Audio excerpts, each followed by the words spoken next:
सुप्रभात। सुधा सक्सेना का आप सभी को सादर सप्रेम नमस्कार। मानव मन इच्छाओं का पिटारा है।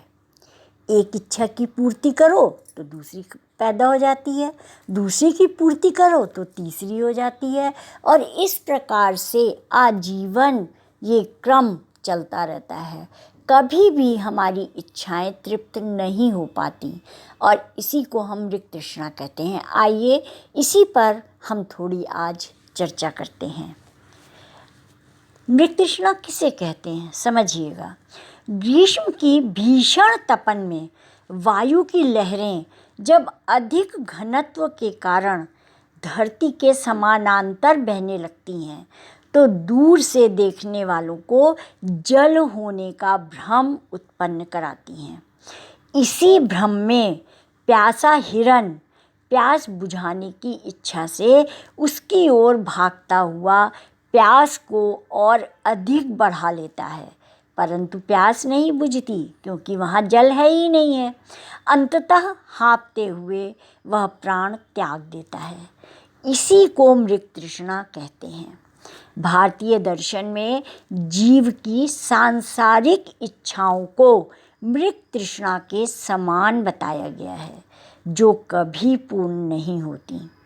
महाभारत के एक प्रसंग के अनुसार शुक्राचार्य से शापित असमय वृद्ध अतृप्त कामी राजा ययाति को उनकी याचना पर पुत्र पुरु ने अपनी युवावस्था तो त्याग दी, पर वह बहुत वर्षों तक भोग करने पर भी उनकी इच्छाएं अतृप्त ही रहीं। अंततः वास्तविकता ज्ञात होने पर ययाति ने पुनः अपने पुत्र को युवावस्था लौटा दी। महाभारत में भी कहा गया है कि जैसे घी डालने पर अग्नि और अधिक प्रज्वलित होती है, उसी प्रकार इच्छाएं सुरसा के मुख के समान और अधिक बढ़ती रहती हैं। मनुष्य की स्थिति यही है। वह मृग तृष्णा में जी रहा है।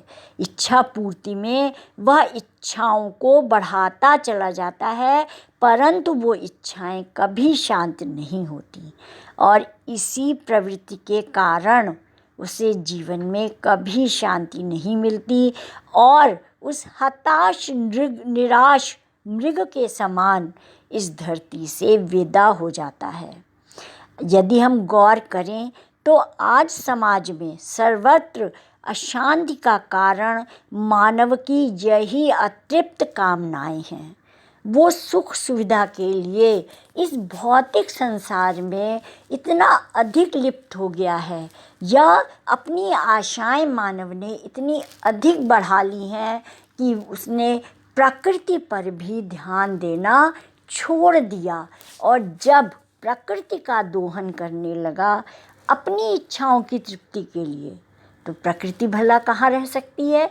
उसने भी अपना बदला लेना शुरू कर दिया, जिसका परिणाम हुआ कि मानव अपनी इच्छाओं से तो असंतुष्ट था ही, इच्छाएं तो थी उसको नुकसान पहुंचा ही रही थी, प्रकृति भी अपना बदला मानव से लेने लगी।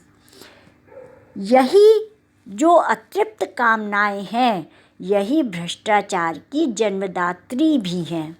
सामाजिक असमानता का कारण भी यही है और यही सामाजिक असंतोष को जन्म देकर विद्रोह का कारण भी बनती हैं। सामाजिक एवं नैतिक अपराध के मूल में यही मनुष्य की मृग तृष्णा है।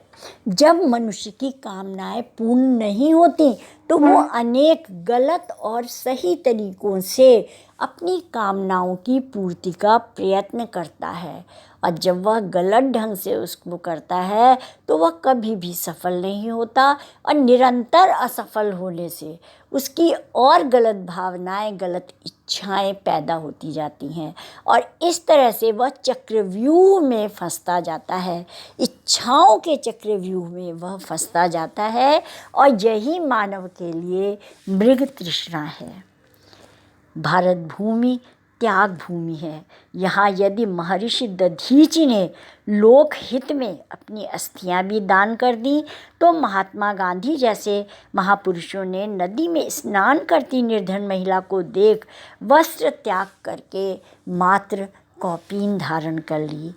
क्योंकि ये महापुरुष जीव और जगत दोनों की वास्तविकता को समझते थे। उन्हें यह तत्व ज्ञान था कि भोग तृष्णा से निवृत्ति के लिए नहीं, भोग नहीं, वरन भोगों से उपरति चाहिए। भोगों से उपरति का तात्पर्य है कि हमें अपनी इच्छाओं पर नियंत्रण चाहिए। जो हमारी आवश्यकताएं हैं हम उन्हें तो पूरा करें और सहज रूप से जो है रहें, लेकिन बहुत अधिक इच्छाओं को त्याग करें और सबका ख्याल करते हुए, समाज के हित का सोचते हुए अपनी इच्छाओं को नियंत्रित करें। तो आज इतना ही। धन्यवाद।